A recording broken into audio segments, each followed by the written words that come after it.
Assalamualaikum warahmatullahi wabarakatuh. Selamat pagi, salam sejahtera untuk semua.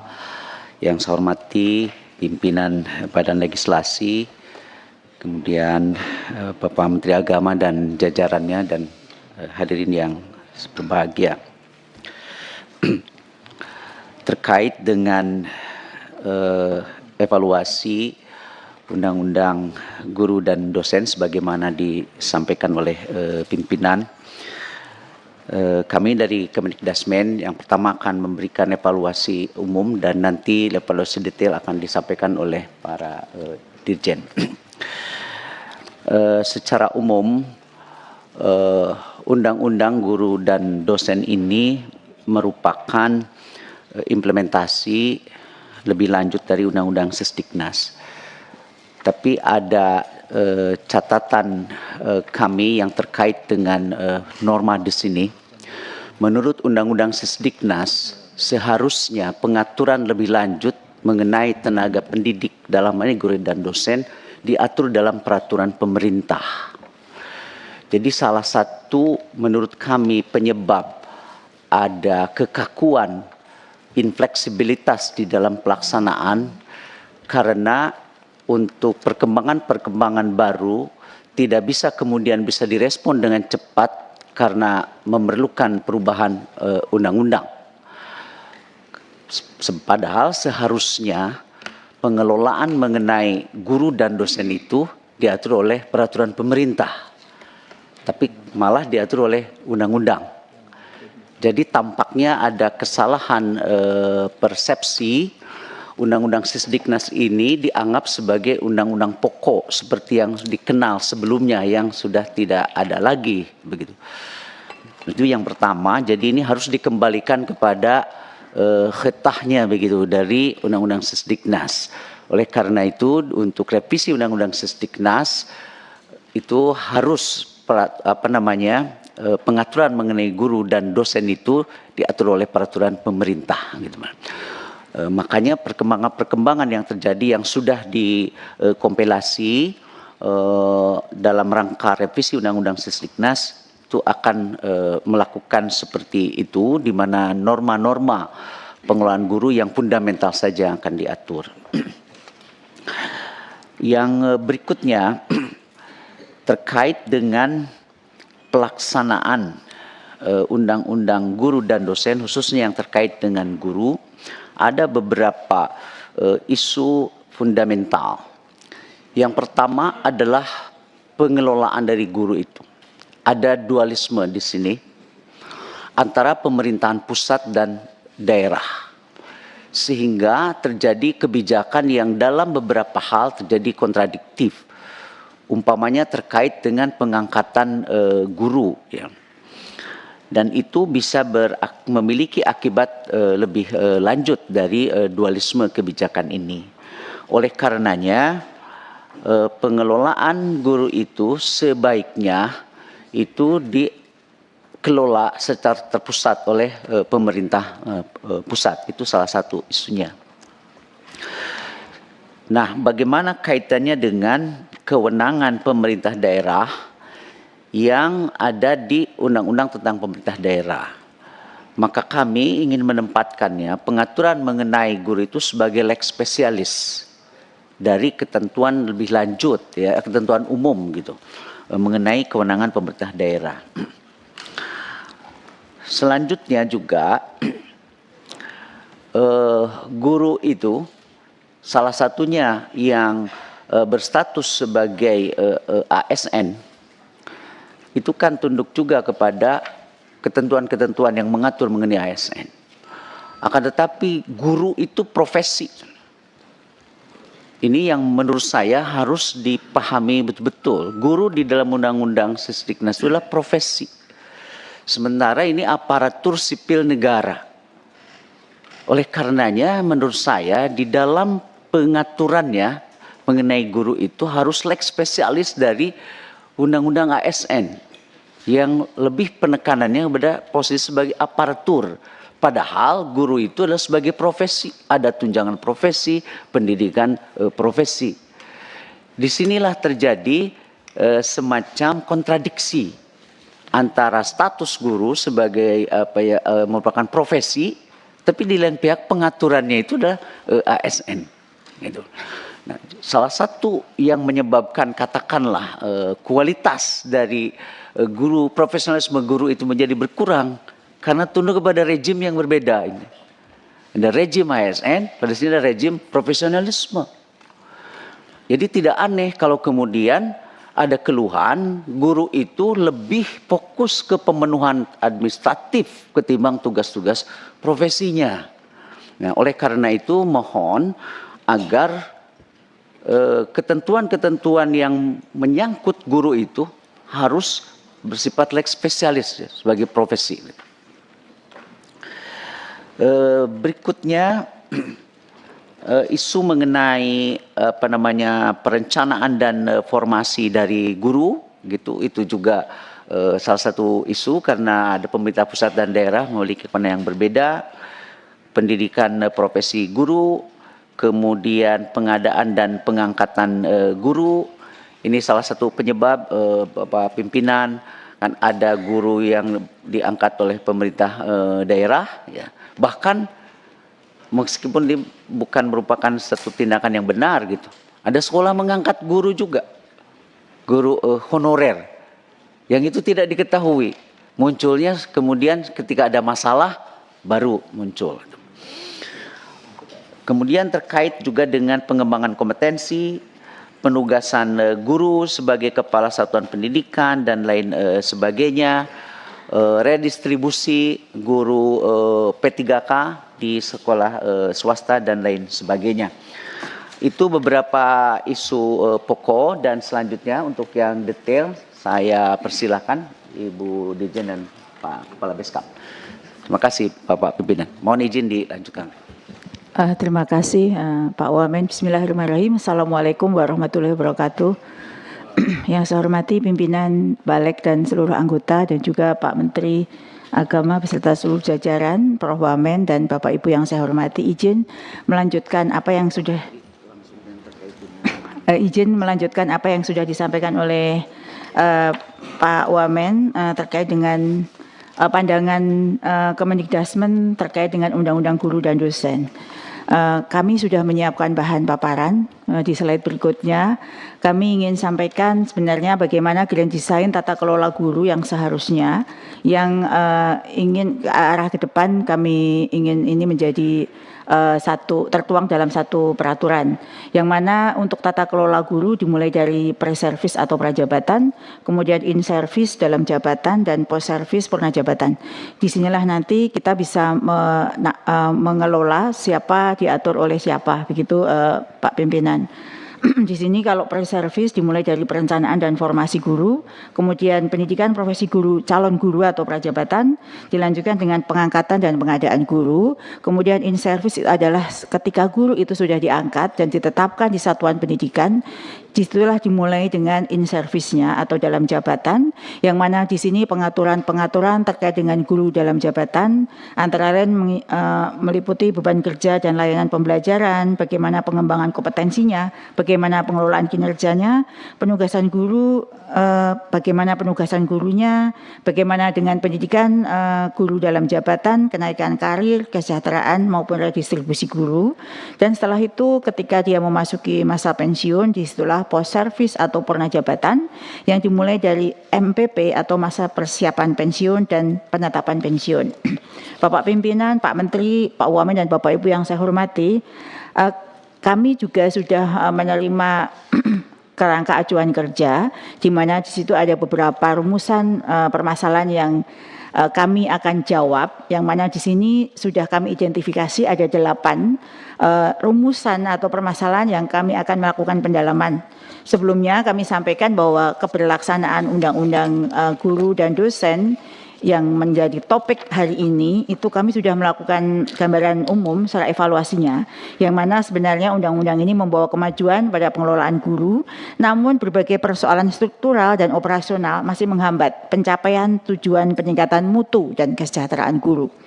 Kemudian definisi guru selama ini hanya mencakup pendidikan jalur pendidikan formal sehingga menimbulkan diskriminasi dan menghambat upaya peningkatan mutu dan kesejahteraan pendidik pada jalur pendidikan non formal. Mekanisme rekrutmen, penempatan, pemindahan dan pembinaan belum mendukung pemerataan dan peningkatan mutu secara optimal, terutama karena fragmentasi pengelolaan oleh pusat dan daerah. Afirmasi guru daerah khusus juga belum efektif untuk menarik dan mempertahankan guru. Lalu terdapat kesenjangan regulasi dan disharmonisasi antara Undang-Undang 14 tahun 2005 dengan kebijakan ASN, JF Guru, serta aturan kepegawaian lainnya. Lalu sertifikasi dianggap prosedural untuk mendapatkan tunjangan, bukan instrumen untuk peningkatan profesionalitas. Selain itu, mekanisme yang terpisah dengan pendidikan dan rekrutmen guru menimbulkan inefisiensi. Lalu pengaturan tunjangan profesi berbasis sertifikat, bukan kinerja, kurang mendorong mutu profesional dan pembelajaran, dan tata kelola pembinaan karir belum terintegrasi dengan kerangka pembinaan jabatan fungsional dan pengembangan kompetensi berkelanjutan, dan perlindungan pada guru dalam menjalankan tugas profesionalnya masih belum cukup efektif. Guru masih menghadapi tekanan politik, kriminalisasi, dan tindak kekerasan. Berdasarkan gambaran evaluasi ini, kami juga sudah melakukan pendalaman setiap topik, yang mana ada 9 topik yang ingin kami paparkan secara singkat, yang dimulai dari definisi guru, pengangkatan dan pemenuhan kebutuhan guru, kualifikasi akademik, kompetensi, sertifikasi, karir, kesejahteraan, perlindungan, dan organisasi profesi, serta kode etik. Bapak pimpinan yang saya hormati, kami ingin mencoba mulai dari yang pertama terkait dengan sertifikasi guru. Seperti yang tadi di pengantar disampaikan bahwa upaya pemerintah sudah cukup banyak dilakukan terkait dengan hal ini. Antara lain melaksanakan sertifikasi guru dalam jabatan, yang mana ini dimulai dari portofolio sejak diundangkan Undang-Undang Guru Dosen, lalu PLPG tahun 2007 hingga 2017, PPG bagi guru dalam jabatan melalui pemberian RPL 24 SKS bagi guru yang diangkat tahun 2015 ke bawah. Dan pada tahun 2023, karena kami melihat belum tuntas, maka Kemendikdasmen diperbolehkan oleh Kemenkumham untuk melaksanakan PPG bagi guru dalam jabatan melalui pemberian RPL 18 SKS bagi guru yang diangkat tahun 2016 ke atas, dan PPG dengan pengakuan pemberian pembelajaran yang disamakan dengan jumlahnya, yaitu 27 SKS, yang saat ini dilakukan hanya 9 SKS. Dan huruf E ini adalah merupakan program penuntasan bagi PPG dalam jabatan. Lalu upaya yang lain adalah melaksanakan sertifikasi guru prajabatan atau calon guru melalui sertifikasi bagi guru SD berasrama, sudah pernah dilakukan, kemudian basic science berasrama bagi guru IPA, dan PPG guru garis depan bagi guru calon guru yang berpengalaman mengajar pada daerah khusus atau daerah 3T, dan yang ini yang kami sampaikan ini ABC ini dilakukan langsung oleh pemerintah pusat, dan PPG prajabatan yang dilakukan dengan masa tempuh 2 semester dengan jumlah 37 SKS hingga saat ini. Dari apa yang sudah dilakukan oleh upaya pemerintah ini, kami ingin rencana ke depan terkait dengan tata kelola guru ini adalah penyelenggaraan PPG yang terintegrasi dengan pengadaan guru ASN, yang mana di sini lulusan PPG prajabatan masuk ke dalam ruang talenta guru atau ruang SDM yang sudah kami kembangkan, dan PPG akan dilakukan terintegrasi dengan S1 kependidikan guru atau D4 non keguruan vokasi. Setelah lulus akan terintegrasi dengan pengadaan terpusat. Untuk non keguruan vokasi akan dilakukan secara berasrama. Berikutnya terkait dengan kualifikasi akademik, Bapak Ibu yang saya hormati, terkait dengan hal ini upaya pemerintah juga sudah dilakukan cukup banyak. Tahun 2009 hingga 2015 dibantu dengan proyek bermutu dari Bank Dunia, mengembangkan program pengakuan pengalaman kerja dan hasil belajar untuk memberikan pengakuan pengalaman guru yang dikonversi dalam SKS untuk menempuh peningkatan kualifikasi akademik. Pengakuan diberikan kepada guru, termasuk pengakuan yang diberikan kepada guru yang aktif dalam komunikasi kelompok kerjanya. Kemudian senyampang dengan program PPK-HB tersebut, Kemendikdasmen juga memberikan bantuan pemerintah untuk guru dalam menyelesaikan S1. Namun setelah tahun 2015, Dikti mengembangkan program rekognisi pembelajaran lampau, menggantikan PPK-HB, dan RPL ini diberikan tidak hanya kepada guru, melainkan kepada setiap orang yang ingin meningkatkan kualifikasi akademiknya. Lalu tahun ini, Kemendikdasmen... Diperingkas Bu ya, Ya? diperingkas ya. Ya, baik. Diperingkas. Memberikan bantuan pemerintah sebanyak 12.500 guru TK dan SD dalam memenuhi kualifikasi S1-nya. Dan rencana ke depan yang ingin dilakukan adalah mengintegrasikan guru yang telah menyelesaikan perkuliahan S1-nya untuk mengikuti PPG, kemudian membuka kesempatan bagi guru mapel jenjang SMP, SMA, SMK untuk mengikuti program peningkatan kualifikasi tahun 2026.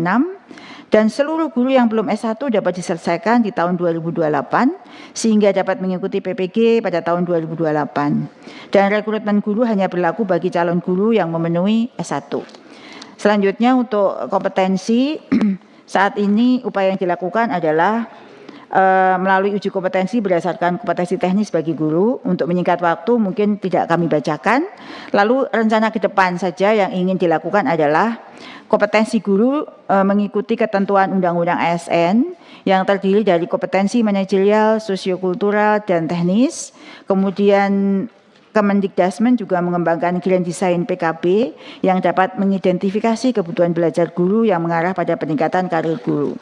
Selanjutnya terkait dengan karir, karena ini adalah 9 yang ditanyakan dalam KAK, kami berusaha menjawab terkait dengan perihal karir. Upaya pemerintah juga sudah dilakukan terkait dengan peningkatan pangkat, kenaikan jenjang jabatan fungsional dari guru ARI pertama, muda, madya, dan utama.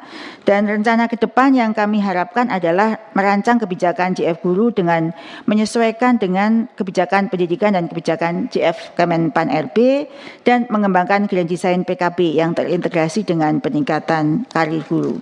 Terkait dengan pemenuhan kebutuhan guru, saat ini juga sudah ada menerbitkan Kemendikdasmen terkait dengan pedoman informasi JF guru, JF pengawas, JF pamong, belajar, dan JF penilik. Dan rencana ke depan adalah mengupayakan integrasi sistem informasi antara Kemendikdasmen, BKN, Kemenpan RB, dan penguatan perencanaan rekrutmen pemerintah dan pemerataan guru secara terpusat.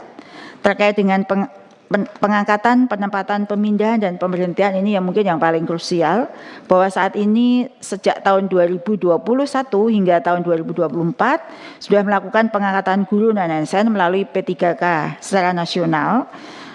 Pemindahan guru mengikuti ketentuan ASN dan kebutuhan Sadik, dan kebutuhan guru swasta dapat dipenuhi melalui redistribusi guru ASN oleh pemerintah daerah. Namun selama ini belum berhasil memenuhi kebutuhan guru sebagaimana perhitungan kebutuhan yang dilakukan oleh Kemendikdasmen.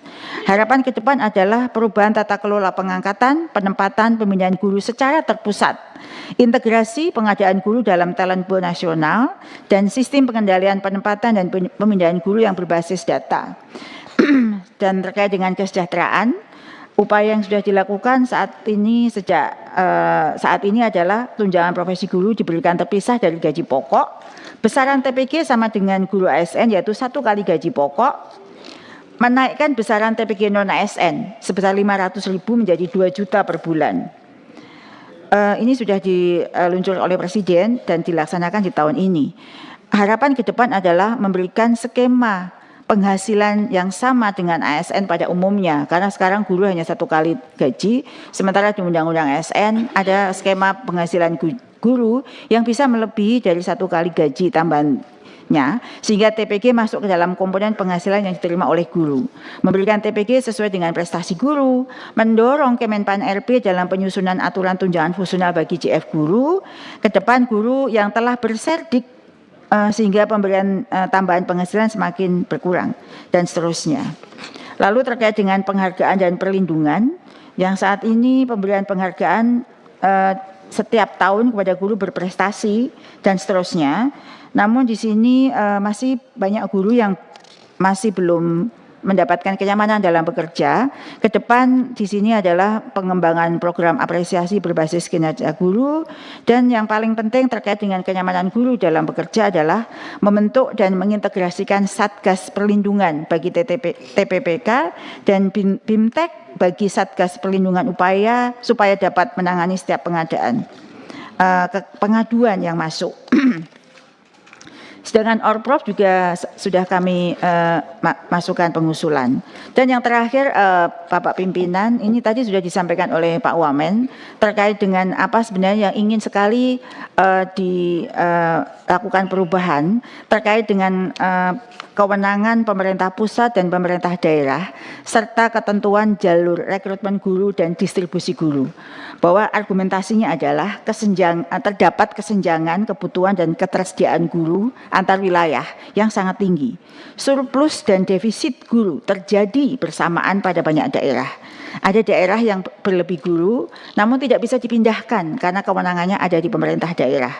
Sulit melakukan redistribusi lintas kewenangan karena pengaturan saat ini terfragmentasi antara pusat dan daerah. Dan sistem rekrutmen dan distribusi belum responsif sesuai dengan kebutuhan sekolah, sehingga proses pengadaan guru terhambat birokrasi dan tidak dapat mengatasi kekurangan guru daerah. Seperti yang sekarang terlihat, Bapak Pimpinan, norma yang diperlukan dalam pengelolaan pendidik dan tenaga pendidikan ada perubahan sebagaimana amanah RPJP maupun RPJMN, ada restrukturisasi pengelolaan guru yang mana pemerintah pusat kami sangat berharap dapat melakukan perencanaan kebutuhan pendidik dan tenaga pendidikan secara nasional, lalu melakukan pengangkatan, pengendalian formasi, serta distribusi guru, pendidik lainnya, dan tenaga kependidikan pada satuan pendidikan yang diselenggarakan oleh pemerintah pusat, dan melakukan pengangkatan, pengendalian formasi, serta distribusi guru ASN Pemda, pamong belajar, pengawas sekolah, dan penilai pada pemerintah daerah. Ini yang sekarang belum terjadi sehingga banyak guru lebih tapi kurang dan kurang tapi lebih. Lalu terkait dengan profesi guru dan tenaga pendidikan dan tenaga penunjang dalam satuan pendidikan, kami sangat berharap di sini guru memiliki sertifikat guru merupakan pengakuan formal terhadap kompetensi sebagai guru profesional.